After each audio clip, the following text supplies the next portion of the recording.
Hello, and welcome to Hakuoki. So yeah. I don't know what to say. Um, this game is, is a game that I used to play when it first came out, like on the PSP. And yeah, it's a great story. I love this game. And I knew some things, and Kyoto Wins is like a new version of it. That means like there's more stuff into it, and yeah, an otome game about the Shinsengumi,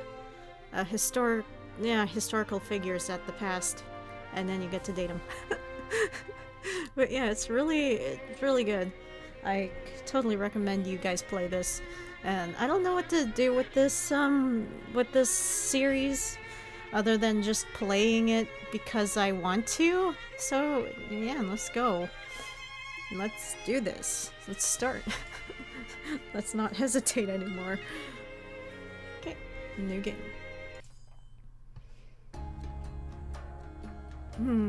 Was Chizuru. Proceed, previously used? No. Use a keyboard to edit the name. Okay, let's change her name. Just K. It's good. K. Heck yeah. Confirm. Yes. This work of fiction. Yeah, I'm not gonna read that. Just read it. No.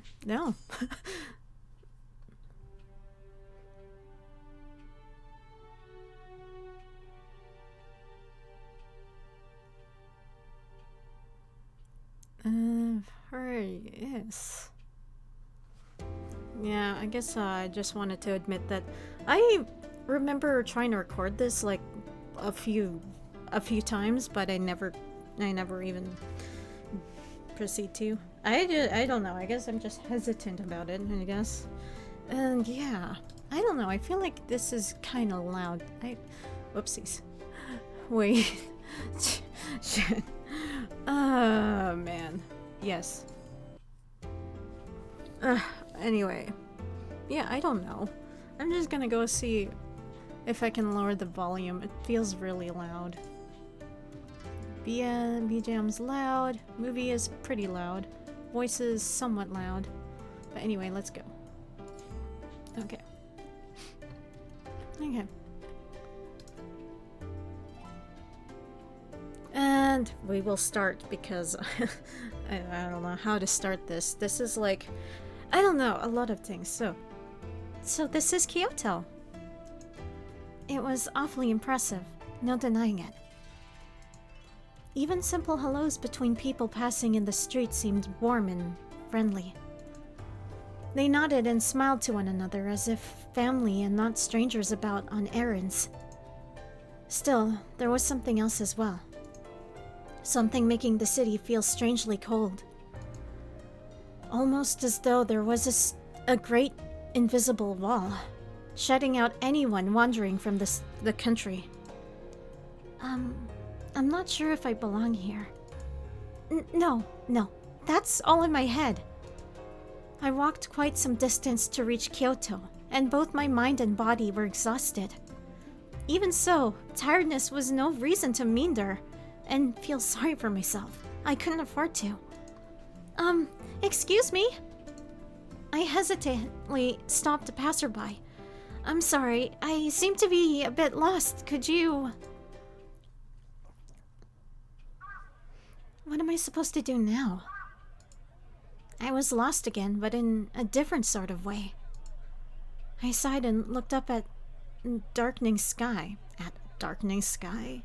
Seriously, what? Anyway, the sun was beginning to set. People I'd spoken to showed me no unkindness, and they'd given me directions I needed, but was now really the best time to leave the city? Learning the person I'd hoped to visit had left town caused hope to seep from my crumbling resolve. The only person besides father I could rely on the city who I could rely on? What? Seriously. Okay, no, I shouldn't judge. I need to be in the headspace and not judge the grammar. Do not be a grammar Nazi. Alright, alright. That's bad. Dr. Matsumoto. Dr. Matsumoto was a doctor serving the shogunate. I had never met him myself, but my father put a great deal of trust in the man. He had told me that if I ran into any trouble in his absence, I was to contact Dr. Matsumoto. Unfortunately, Dr. Matsumoto was out on business and would not return for some time. Was I too hasty? Perhaps I should have waited. I mean, you know, I don't know. You just had to. It's an emergency. It is indeed rude to visit without warning, which is why I had sent a letter prior to my arrival. But it seems he had left before reading my letter. Perhaps I thought I should have waited for a reply before traveling to an unfamiliar city. Yeah, you should have waited. But I can no longer spend time waiting idly for news. Man, that sucks. Is something wrong, Father? He paused for a moment and looked at me.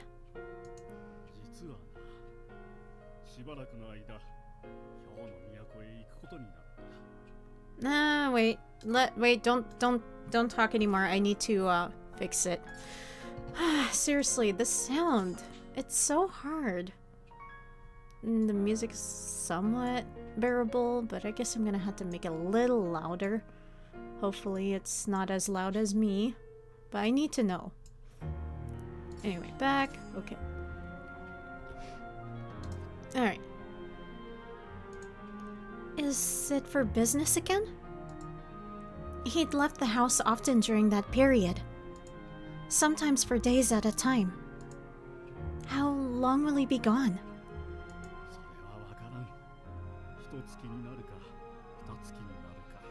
Okay, it's not loud enough.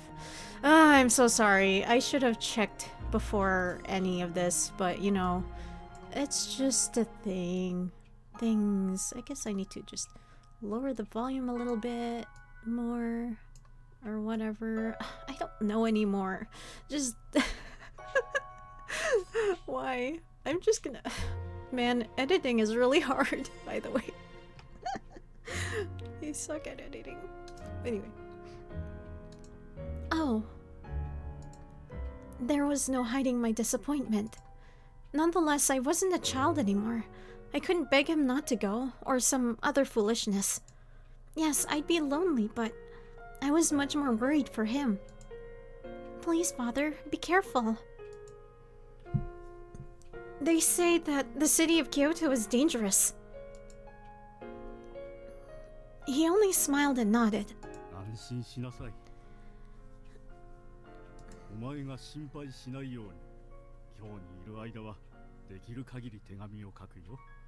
Aww. Okay, you promise? You promise? Yeah. Father kept his promise. A new letter arrived so often I scarcely had the time to respond before another would arrive. He told me that he worried about me being home all by myself. Then the letters stopped. A whole month passed with no word. No word, sorry. Oh, it's snow time. Oh, wow, it's... Father... They say Kyoto is full of Ronin. It is not a safe place. Usually a samurai is paid by their house, but Ronin who report to no house often rob people in order to make ends meet. No, that's bad. They're nothing more than violent criminals who hide behind the image of a samurai. Such is the state of the city of Kyoto, the city of Ronin. Small wonder, then, that I worry for my father. My mind would concoct horrible possibilities, and I often found myself depressed and tense. Oh yeah, that's awful. First, I suppose I need to find a place to stay. Yeah, it is night. Lost in thought, I didn't notice nightfall descend. If I was honest with myself, I hadn't the finest idea of how long searching for him would take. I'd brought a negligible sum of money with me, enough to last me a month, if used wisely. Finding father in this window of time was a must. Otherwise, I would have to depend on Dr. Matsumoto returning in this time, or else I'd be forced to return home without a word. Well, at any rate, I should hurry and be as frugal as possible. I lengthened my stride and set off on my path. Fortunately for me, men's clothing assisted with keeping a quicker pace than women's. Ah, yes, another one. Yeah, that's another thing about this. It's great. I guess. I don't know. Yeah. Kyoto presented many dangers to a young girl, hoping to explore the city without direction. My disguise, such as it was, proved successful, and I safely made it all the way to Kyoto. Such success went to my head and led me to believe I could explore Kyoto as I pleased. But Kyoto is not a safe place. I should have remembered that. Instead, I had somehow convinced myself that the city's hidden dangers didn't apply to me. Yeah, that's really, really dumb. That's not good. I was about to discover otherwise. Oh, shit. I spun around. In the street in front of me were 3 Ronin. Can I help you? I did my best to keep my voice calm, reaching nonchalantly for my kodachi. Yeah, it's really hard to keep calm, especially in this situation. You're a bossy kid, I guess. My father encouraged me to take sword lessons. I'd kept with them and I did rather well. I was confident enough in defending myself. However, perhaps my overconfidence in myself is what served the situation at hand to me. I'd messed up and let my guard down. My fault. There was a chance I could take them on, but there were 3 of them and 1 of me.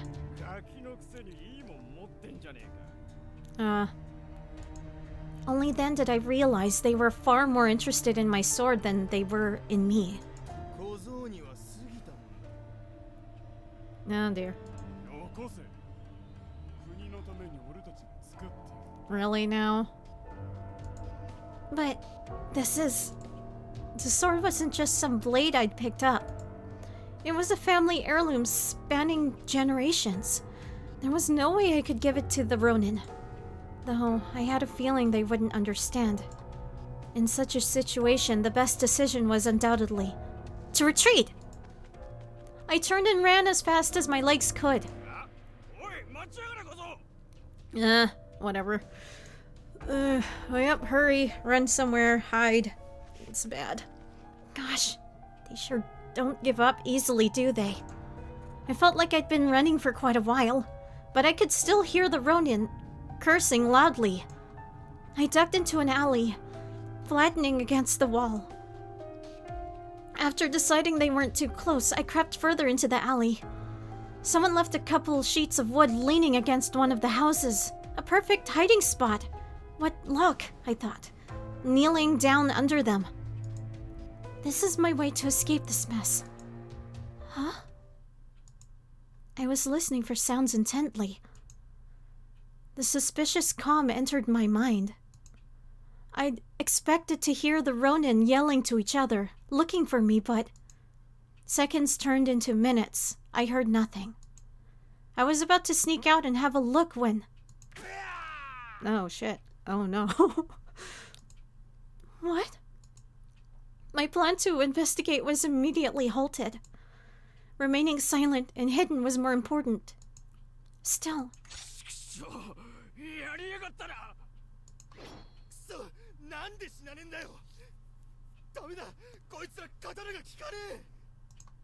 It was then that true fear began to sink in. There was something dangerous out there. Something quite possibly lethal. My imagination conjured up no shortage of gruesome theories. Even so, I could feel an itch of curiosity. I wanted to know what was out there. Carefully, I peeked around the corner's edge. The cold reflection of moonlight upon a blade glared at me, and my eyes followed it to the arm that held it, clad in a coat of light blue. Had this person saved me? But no slower than that it appeared my hope vanished.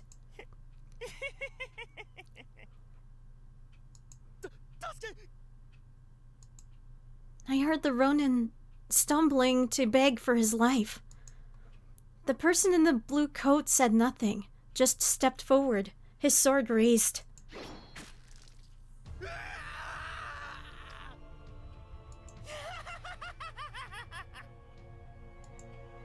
A high screeching laugh cut the man's scream. The blade fell through the air like a butcher's knife rather than a sword. No skill, just death. The scream turned wet, caught and disappeared like air leaving half-empty bellows. My eyes went wide. I had just witnessed a murder. Any strength I'd received vanished quickly. My legs gave way and I crumbled to the ground. My eyes widened like busted shells. He died with the first blow, but as I watched, the blades fell carving lines into the corpse. The soft slip of a blade through flesh. The silent creep of blood across ground. I felt nothing from them but madness. Their only desire was raw animalistic violence. Whatever they were, it wasn't human. They were broken. I could feel my throat clenched tightly, and a warm, dark smell brushed against my face. I slowly recognized the coppery tang of blood. An icy bolt of fear ran down my spine, crawling into my limbs and freezing me in place. I was terrified. What was I going to do? What could I do? You have to run, Kay. I forced my jaw open and drew a ragged breath. This was the only chance I'd get. I had to. Ah! My body, still numb with fear, was unresponsive. I lurched sideways against the stacked wood, and with the rough clatter, it collapsed.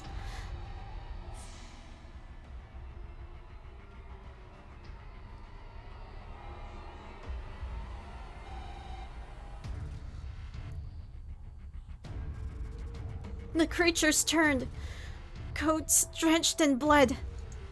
Their eyes locked with mine and bored into me.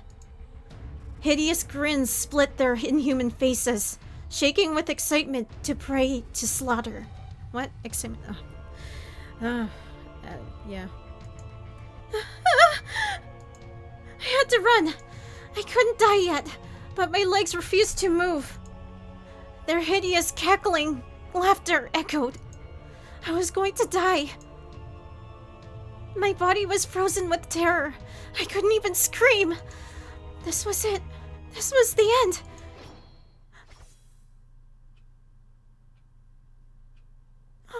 What?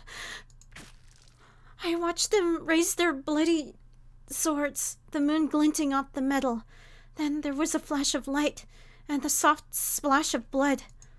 I could feel it, warm and sticky. Bile began to rise in my throat, but before disgust took hold, I heard a voice.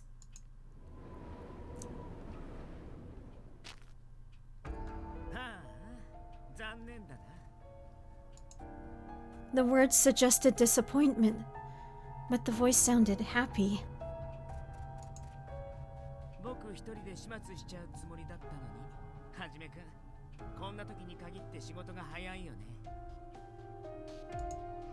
As he spoke, the strange man smiled, almost as if he were enjoying himself.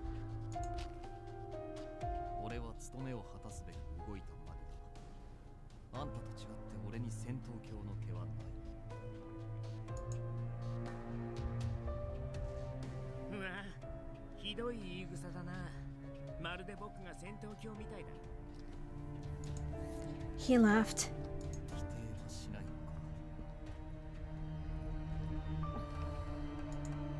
The man called Saito sighed with the air of a long-suffering companion and looked at me. でもさ、あいつらがこの子を殺しちゃうまで黙って見てれば、僕たちの手間も省けたんじゃないかな。His tone was light, but it confirmed my fears. I may have escaped the schemes of the Ronin, but I was ensnared by something much darker. さあ、少なくともその判断は俺たちが下すべきものではない。Huh? Then, who was in charge of these two? Their conversation led me to believe they were a part of an organization. As I thought about it, I recalled hearing about men with blue coats. My thoughts were interrupted by a dark shape sliding into view.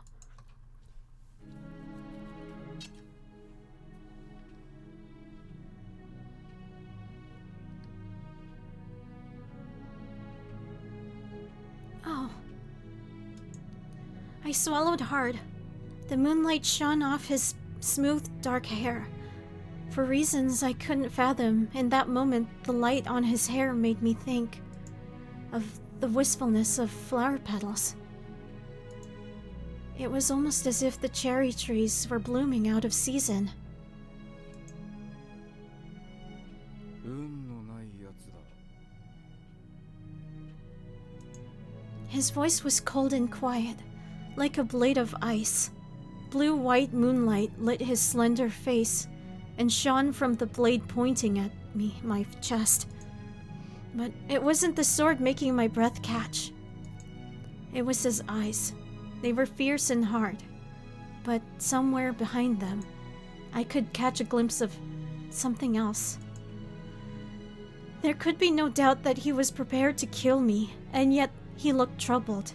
Not kindness, but perhaps mercy? いいか、逃げるなよ。背を向ければ切る。 I nodded. There was no doubt he meant every word he said. He stared at me for a moment, then grimaced, and put his sword away, sighing.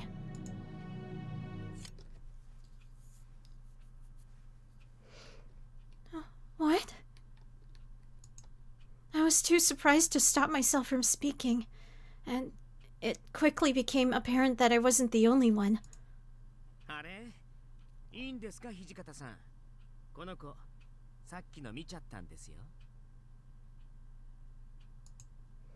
As he spoke to the man he called Hijikata, his eyes narrowed. The man called Hijikata frowned back at him. いちいち余計なことを喋るんじゃねえよ。下手な話を聞かせちまうと、始末せざるを得なくなるだろう。 It was clear enough that what I'd seen was something they wanted to keep hidden. The more they said, the more I got it, and it was clear none of us wanted such a thing. この子を生かしておいても、厄介なことにしかならないと思いますけどね。The way he looked at me made me feel as if he'd read my mind. とにかく殺せばいいってもんじゃねえだろう。こいつの処分は帰ってから決める。俺は副長の判断に賛成です。ここに長くとどまれば、他の者に見つかるかもしれない。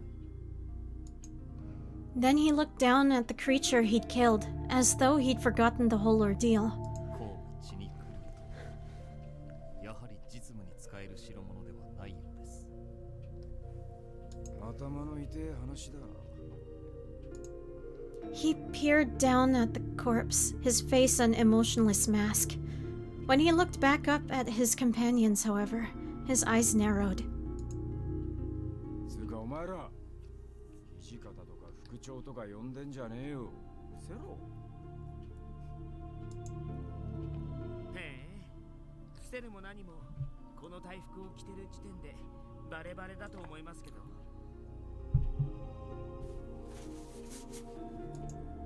He was right. Even I had heard stories about a gang of cruel men in white coats who cut people down in the streets, but I didn't know how to confront the dilemma of pretending I didn't see any of these horrors. My mind swirled through a pool of worries and thoughts, almost as if I was being drawn into their world. A world where there is nothing strange in carrying on a normal conversation in the dead of night with corpse for company. 死体の処理は以下よう。肉体的な異常は特に現れていないようですが。Hijikata thought for a moment before he spoke. 羽織だけ脱がせとけ。あとは観察の方で何とかする。承知しました。新選組の大使が切り殺されてるなんて、僕たちにとっても一大事ですしね。He gave a derisive bark of laughter. ま、あとはここにいた奴が黙ってりゃ、世間も勝手に納得してくれるだろう。 He looked directly at me, and I got the distinct feeling his words weren't for his companions. It was common for people to be murdered in Kyoto. It was a dangerous city, after all. I knew that, of course. But to see it happen, that was something else entirely. If death was such an easy thing in Kyoto, I thought, then the city itself must surely be mad. ねえ、ところでさ、助けてあげたのに、お礼の一つもないの。Huh? I didn't realize right away he was speaking to me when I did. When I did, my eyes went wide. What do you mean? You saved me? Well, he did have a point. Despite their threats, they saved my life. I stood up as steadily as I could manage, brushed some dirt off my clothes and bowed. Thank you very much. I apologize for not thinking of earlier. There was so much going on. I was a little confused. I glanced up at them, tentatively. The man called Hajime also looked confused. His eyes were wide and he had an expression I couldn't place. Hijikata looked as though he'd taken a bite of something sour. I sighed deeply before continuing. I know it seems weird to say that, but he told me I should say thanks, so I looked up. Saito and Hijikata both stared pointedly at anything but me, and the third man was shaking with laughter. ごめんごめん。そうだよね。僕が言ったんだもんね。He broke out in laughter again, so much so that he was forced to wipe a few tears from his eyes as he straightened up. どういたしまして。